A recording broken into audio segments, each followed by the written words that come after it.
نورے کا ہاتھ چھوڑنا پڑا تو وہ بجلی کی سی تیزی سے اس کے پہلو سے اٹھ کر عائشہ کے ساتھ جا کے براجمان ہو گئی۔ سین چینج۔ خوبصورت اور بڑے سے ڈرائنگ روم کی فضا اس وقت بہت ناخوشگوار محسوس ہو رہی تھی، چونکہ وہاں موجود نفوس ایک دوسرے کے نظریات سے اختلافات برت رہے تھے۔ حسن، تم پاگل ہو رہے ہو، فقط ایک چھوٹی سی بات کے پیچھے پوری فیملی کو داؤ پہ لگا دو گے۔ گلاب صاحب نے سخت لہجے میں سرزنش کی۔ آغا جان، بات چھوٹی یا بڑی نہیں ہے، بات اصول کی ہے، اور آپ جانتے ہیں کہ میں اصولوں پہ سمجھوتا نہیں کرتا۔ انہوں نے اپنے مخصوص تدبرانہ انداز میں جواب دیا، جس سے وہ ناراض دکھائی دیے۔ بات اب تمہارے اصولوں سے بڑھ گئی ہے، بچے بھی باہر سے آ چکے ہیں، اگر انہیں کوئی نقصان پہنچا تو ہمیشہ کے اصول پسند آغا جان اپنی اولاد پہ آنے پہ ڈھہ رہے تھے۔ بہت معذرت، لیکن آغا جان، میں اپنے 2-4 بچوں کی زندگی کے بدلے کروڑوں لوگوں کی زندگیوں سے نہیں کھیل سکتا۔ میں نے یہ اقتدار پہ کرسی اس لیے حاصل نہیں کی کہ میں صرف ایک پروٹوکول کے لیے شاہانہ زندگی گزار سکوں، بلکہ میں نے یہ اپنے لوگوں کے لیے حاصل کی ہے۔ حسن صاحب نے مفصل انداز میں جواب دیا تو وہ لاجواب سے ہو گئے، کیونکہ یہ بات وہ جانتے تھے کہ بیوروکریسی میں شمولیت کے باوجود انہوں نے کوئی اسپیشل پروٹوکول نہیں لیا۔ بالخصوص یہاں حویلی کی رہائش کے لیے غاں شہر میں انہیں مصلحت کے تحت اس چیز کو برداشت کرنا پڑتا تھا۔ میں وعدہ کرتا ہوں آپ سے کہ آپ کے بچوں کو کوئی نقصان نہیں پہنچے گا۔ انہیں متفکر دیکھ کے وہ نرم لہجے میں گویا ہوئے تو ان کی تسلی پہ انہوں نے مشفقانہ نگاہوں سے اپنے اس بیٹے کو دیکھا، جو اس دور میں بھی سیاست کے لیے ایسا شفاف ستارہ بن کے ابھر رہا تھا جیسے ہر کوئی بجھانے کو تیار بیٹھا تھا۔ لیکن وہاں موجود وہ دونوں نفوس نہیں جانتے تھے کہ اس ستارے سے بھی بڑا ایک ستارہ ایک جنون کی مانند اس گندے میدان میں پاؤں رکھنے والا تھا۔ اور پھر شروع ہوگی اقتدار کی جنگ، محبت کی جنگ، نفرت کی جنگ اور انتقام کی جنگ۔ سین چینج۔ کمرے کا دروازہ کھولتے ہوئے وہ اندر داخل ہوا تو پہلی نگاہ کھڑکی کے پاس کھڑے ایمان پہ پڑی، جو کھڑکی سے باہر تکتا سگریٹ بھونکتے جا رہا تھا۔ ایسے کیوں کھڑے ہو؟ اپنی جیکٹ اتارتے ہوئے اس نے اسے مخاطب کیا تو گہری سوچ میں گم۔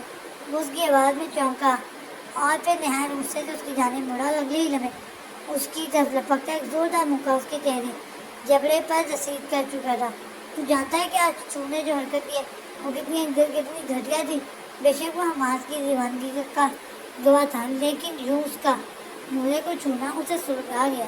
میں جانتا ہوں اور تجھ سے شرمندہ بھی ہوں، لیکن اچانک انہیں سامنے دیکھ کے میں خود پر سے اختیار کھو بیٹھا تھا۔ اگر اس کے سامنے کوئی اور ہوتا تو شاید اس سے گھٹیا حرکت کرنے پر وہ کبھی معافی نہ مانگتا، لیکن اس کے سامنے یہ ماں خانزادہ کھڑا تھا جس سے وہ بڑے مجمع کے سامنے بھی ہزاروں بار بھی معافی مانگ سکتا تھا۔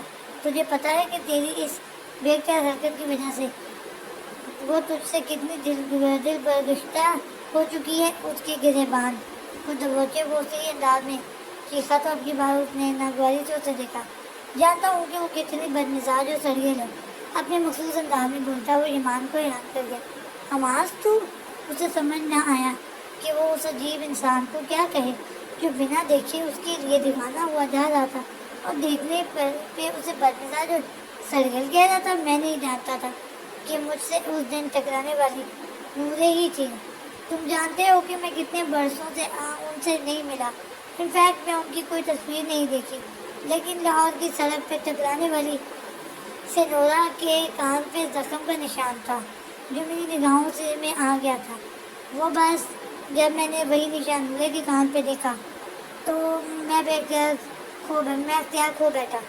اس اپنی بے ساختہ حرکت کرنے کے بعد بھی میں نہیں جانتا تھا کہ میری سنورا تمہاری وہی بدمزاج اور بدتمیز بہن ہوگی جس کا احساس نہ لینے کے لیے میں پاکستان آیا تھا، مگر وہ خلاف عادت کھل کے اپنے جذبات کا اظہار کرتا رکا۔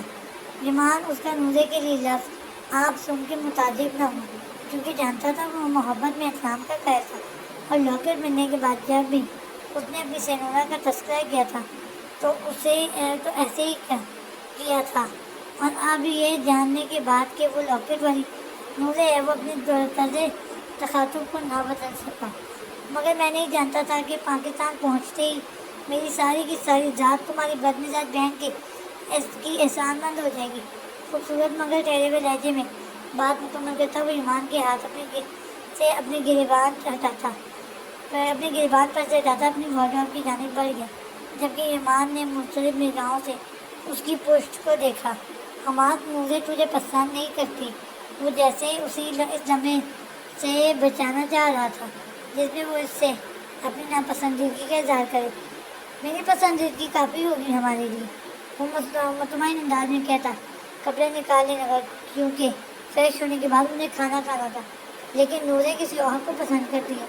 بالآخر جی کھڑا کر کے اس نے وہ کہہ دیا جو وہ نہیں کہنا چاہتا تھا، لیکن وہ نہیں چاہتا تھا کہ اس راہ پہ وہ اتنا آگے نکل جائے کہ واپسی ممکن ہی نہ ہو۔ جبکہ اس کے الفاظ میں واش روم کی سمت بڑھتے حماس کے قدموں کو بریک لگی، جبکہ چہرے کے تاثرات فوراً متغیر ہوئے اور ماتھے کی ایک خاص رنگ پھولنے لگی، مگر اپنی ظاہری کیفیات کے برعکس وہ بہت سکون سے مڑا اور اس کی آنکھوں میں دیکھنے لگا۔ بہت معذرت، لیکن میری محبت بہت خوشغرض ہو رہی ہے ایمان، میں ان کی پسند کا احترام نہیں کر سکتا۔ لہجے میں ایک نامعلوم سی تپش لیے وہ سادہ سے انداز میں کہتا واش روم میں گھس گیا، جبکہ اس کے الفاظ پہ بے حس و حرکت کھڑا وہ خود کو ہوا میں معلق محسوس کر رہا تھا۔ سین چینج، دونوں فریش ہو کے جب نیچے آئے تو سبھی خواتین لازموں کی مدد سے کھانا لگا رہی تھی، جبکہ نورے اور عائشہ سب کزنس کے ساتھ بیٹھی گپیں ہانک رہی تھیں۔ عائشہ جائیں اسٹور روم سے گلاسوں والے ڈبے اٹھا کے لائے۔ اقدس بھی نے عائشہ کو آواز لگائی تو وہ جلدی سے اٹھی، جبکہ اسے اٹھتے دیکھ کے ہال میں داخل ہوتے ایمان نے کچھ سوچتے ہوئے واپس قدم موڑے تو حماد نے سوالیہ نگاہوں سے اسے دیکھا۔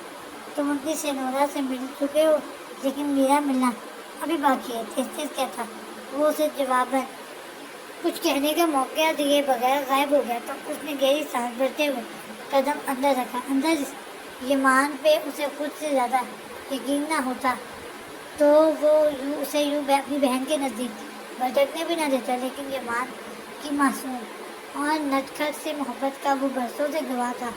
اس نے جیسے ہی ہال میں قدم رکھا، دروازے کی سمت رخ کر کے بیٹھی نورے کے چہرے کے تاثرات فوراً بدلے جو اس کی زیرک نگاہوں سے چھپے نہ رہ سکے۔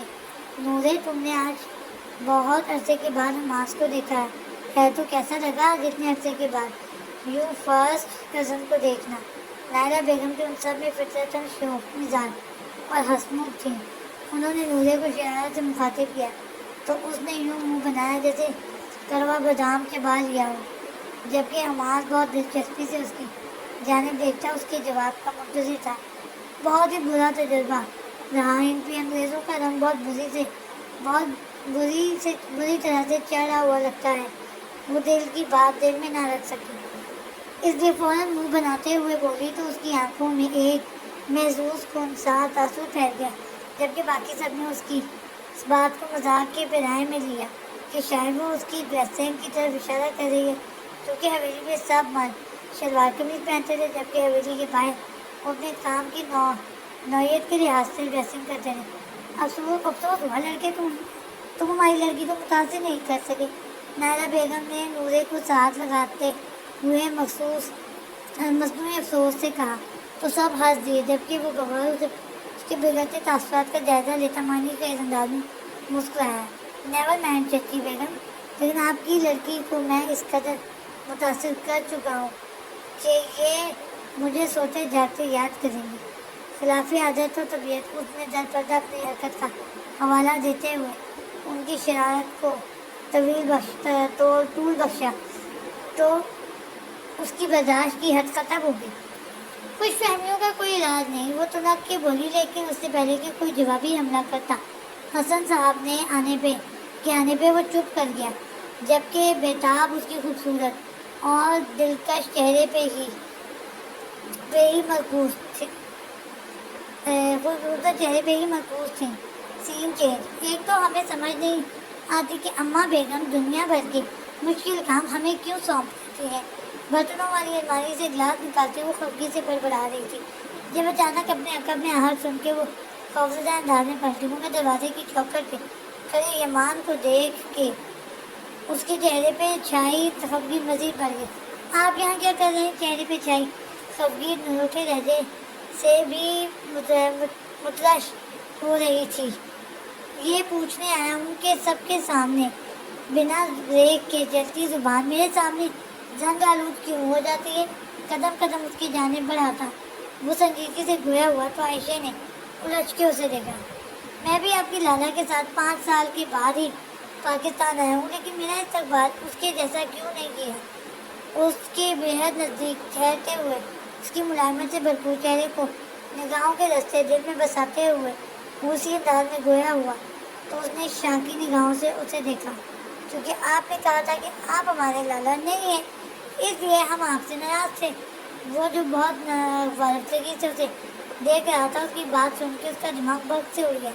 مطلب کہ آپ مجھے اس لیے نہیں ملی کہ میں آپ کا لالا نہیں ہوں۔ اس نے اس کی بات کو اپنے الفاظ میں دہراتے ہوئے جس حیرت اور بے یقینی سے استفسار کیا وہ جذبت سی ہو گئی، لیکن چاروں ناچار سر اس بات میں ہلا گئی۔ عائشہ بی بی، میں نے اس لیے کہا تھا کہ میں آپ کا لالا نہیں ہوں کیونکہ میں آپ کا وہ کچھ بننا چاہتا ہوں کہ آپ مجھ سے حماس سے بھی زیادہ اچھے سے مل سکیں۔